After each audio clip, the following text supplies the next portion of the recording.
मुहद्दिस humbly फरमाते कि इमाम अहमद बिन हम्बल ने फरमाया, मा वजदतु अक़वामन अफ़दल मिन अहले तसव्वुफ़ मिन सूफिया।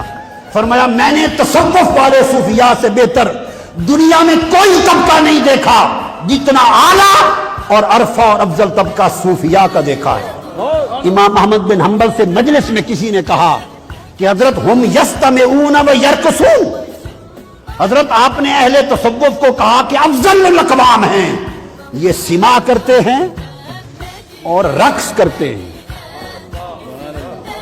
किसी ने कहा ये सिमा करते हैं, और तो इससे ये भी पता चला साइल के एतराज से कि सूफिया का वजद उस वक्त से है, आज की बात नहीं है।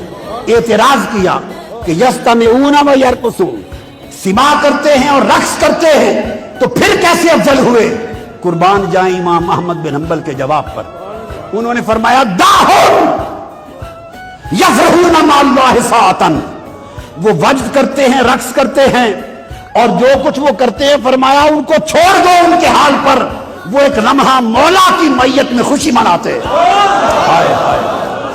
फरमाया वो एक लम्हा अपने यार महबूब हकीकी की मैयत जब मिलती है, जब वो सुनते हैं तो सीना अपनी तासीर के साथ उनके कल्ब और बातिन में उतरता है।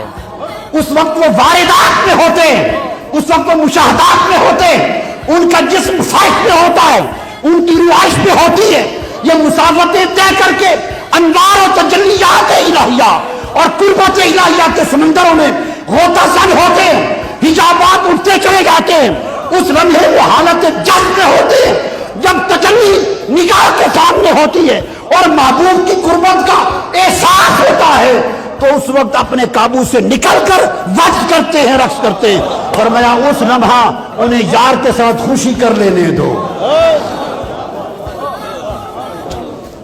ज़िमनन बात आ गई, उलमाए कराम बैठे हैं, अहले इल्म हैं, उनके काम नुक्ता आ जाएगा, अर्ज कर दो। ये जो सूफिया का तसव्वुफ और तसव्वुफ के सब तुरुक हैं, और वो तुरुक हैं उनमें कई सिमा भी है, उसमें कोई वज्द भी है, कोई नहीं भी है, तो जिक्र में भी वज्द है। ये जो फरमाया अल्लज़ीना यज़कुरून अल्लाह क़ियामन व क़ुऊदन व अला जुनूबिहिम, कि मौला के बंदे वो हैं जो जिक्र करते हैं हालत क़ियाम में भी, खड़े भी जिक्र करते हैं, बैठे भी जिक्र करते हैं, व अला जुनूबिहिम, और अपने पहलुओं पर भी जिक्र करते हैं। कभी जिक्र में खड़े होते हैं, कभी बैठते हैं, कभी पहलुओं के बल लौटते हैं, हर पहलू में खुदा का जिक्र करते हैं। इसलिए कि जो लोग उसकी याद में जिक्र में पाते हैं और वज्द